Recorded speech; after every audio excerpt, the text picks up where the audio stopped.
Hello Brawlers and welcome back to the channel. It's BakuganReboot here with Butterclaw. That's right, the G3 channel mascot for all of you who don't know. It's going to be a little Baku bread and butter from now on, at least this year. But in today's video, everyone, I'm going to be going over the Wave 2 Diamond Nillious core. So to save time, just like with Butterclaw, I went ahead, I did open up the Nillious, I got everything out of the packaging. So this video is just going to be kind of a review video, if you will. More so than an unboxing, I guess this is kind of the direction I want to take the channel. Hopefully everyone likes that. Let me know in the comments down below, is this a better decision, or do you want me to actually keep unboxing the packaging on camera? But anyway, moving forward though, I do want to notice or mention the box art, just like I did with Butterclaw, because it is really nice. We have the Diamond Nillious there on the side. A lot of gold, a lot of purple. Of course, the new design, like the snake, serpent-looking heads, is really awesome.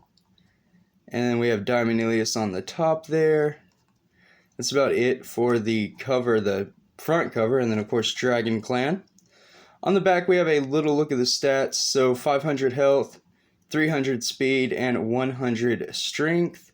A lot like Dragonoid, the health is the strongest, so that's kind of interesting. Nillious and Dragonoid have similar stats, but not the same. So that's about it for the box art. Not a lot there. Get a better zoom on the camera. There we go. Kind of tilt Butterclaw. Okay. So first things first, Roblox. Whoever plays can have this code. And we have CornelCH7. Go ahead and claim that. It is universal, so that's pretty neat.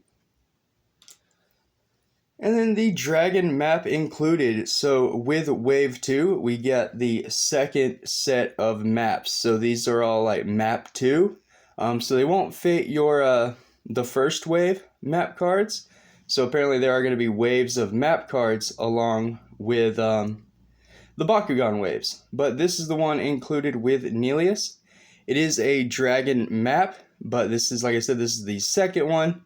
And this is A, so this is the top left corner, if I'm not mistaken. Or this might be C. Let me read it. Oh, there we go. Okay, so this is C. So this is the bottom right-hand corner. Not top left, this is bottom right. Or would it be? You know what? With placement, it varies, because I know some people look at this as the outside and that is the inside. So I've seen it switched up, but this is probably the bottom left. Now that I think about it, because you want to go A, B, and then C, and then D. Yeah, so bottom left, probably the placement for this map gate. Only has 2 zones though, health and strength.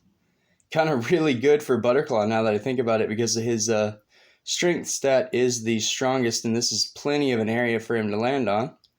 So not a bad gate at all. Moving on though to the character card itself. Now the card did get some damage there. Don't know how that happened, because you know when they're in that protective white sleeve. But it has like puncture marks or something, like a dog bit it. I have no dog. I'm a cat person. So not really sure how that happened in production, but kind of a bummer. Not Spinmaster's fault, but just saying. Kind of watch out for your character cards. They might be a little damaged. Anyway, moving on. Diamond Nillious, 500 health, 300 speed, and then 100 strength. Obviously matching the back of the box. It does have an effect. It looks like if there is a clash, or if Bakugan hit, Nillious is going to get an extra plus 100. I'm assuming that 100 goes to the stat in which the zone he lands in. But it could be 100 to everything. Not really sure. But in this video for now, I'm going to say that plus 100 goes to the stat that you're using for that particular battle. Or at least that's how it would make sense to me. I'm taking a look at that character art if I can get a better zoom. There we go. So it does match the box. Just like with G2 Diamonds, you have that clear translucent armor or skin within the Bakugan. Then the armor is just accented a little better. We have some yellow in there, a little bit of gray, just some really nice detail that makes Nillious really pop. Very cool artwork. Really like the design of Nillious this season. Still haven't watched the show. I want to. I'm going to. But I just haven't made it there yet. So now for the actual Nillious figure, right? Took long enough. Here is the top half. So I did keep everything kind of disassembled, if you will. Just to get kind of a better look at the Bakugan itself, I guess. Kind of better lighting. There we go. So there's the Dragon Clan symbol. It is gold. Just a little bit of paint. At the top half at least, we have some black accent on the wings. The very top there. Then the heads have little gold eyes, which look really nice. It would have been cool to have the interior eye painted, but because of the little clip, I understand how that couldn't necessarily be possible, but really nice. I have reviewed the core Nillious before, so I do know a lot about the design. And then we have the bottom half. So about the bottom, I really like this yellow on the diamond. You know, it just stands out. It pops against all the other colors. And just looks really clean. Like, look at that. No scuffs or anything. Then we have a little bit of purple on the thigh, I believe. When we pull out the manual pieces, yeah, that ends up being Nillious' leg. As you can see in the mold work, so we do have a little purple armor on the side of the leg, and then some manual wings that pop out. No paint on those, but that's pretty cool because it leaves them clear. So we're going to go ahead and attach the top half. So we'll put it on, slide back, and there is Diamond Nillious in its entirety. Kind of bring that hand out of the shot so we get a better lighting. There we go. So here's a better look at the Diamond Core Nillious. Really awesome Bakugan. Like I said, the design of Nillious is really cool this year. Kind of reminds me of the Battle Planet Nillious, but the head clip, you know, it's a little different. Like I said, you know, in a lot of my other videos, the fact that the combined system makes all of the Bakugan clothes more or less the same. That's really nice. You know, everything has the same clasp, the same locking mechanism, the same combined system, obviously. But that's just really cool. It's nice to see that the designs of the Bakugan, you know, the painting, the aesthetics are all still the same. Because I know everyone's not so happy about the game, right? Like the new game, after a TCG, it is a bit boring, and that's a shame. And no one's going to like that. But it's still fun. It can be just, you know, fun in different ways. I feel like people have to be a little more creative on what they do. But yeah, there's a way, you know, you do trick shots, set up an arena where cards are all over the place in different spots and levels. You know, that's all you gotta do. Just, oh wow, well, you don't want to do that. You don't want to push your Bakugan and make them break. But I was trying to close this manual thing back. There we go. It had like a little peg hole in the wing, and the peg hole goes into the side of the Bakugan, kind of locking it in. But to close, you just put the manual wings in, top wings in, and then fold the head down. And here we have Nillious' ball form. And just a really clean Bakugan, if I don't say so myself. And don't forget, peg hole, peg hole. There is, it is confirmed, peg hole. I don't know if it's going to be gear, nanogon, or what, but we're going to be souping up our Baku bays, our Baygons. Anyway, they're going to get something this year. I'm waiting for it. I know it's going to happen. It's just a matter of time. So for the rest of this video, if I don't choke while I'm trying to talk, I thought I would go ahead and do just a few rolling tests. Nothing like I did with the Butterclaw, but kind of just showcase how it rolls, how it opens, you know, that kind of thing. And yeah, I get to be on the other side of the camera, woo. But here we go. So I'm looking for the rolling arrow. There it is. So you're going to want to roll Nillious. Looking at the head, you're going to roll it this way, away from you. So put it at the edge of the table. Don't know, that might just be off camera. Well, I guess you guys can kind of see the edge of it. That'll work.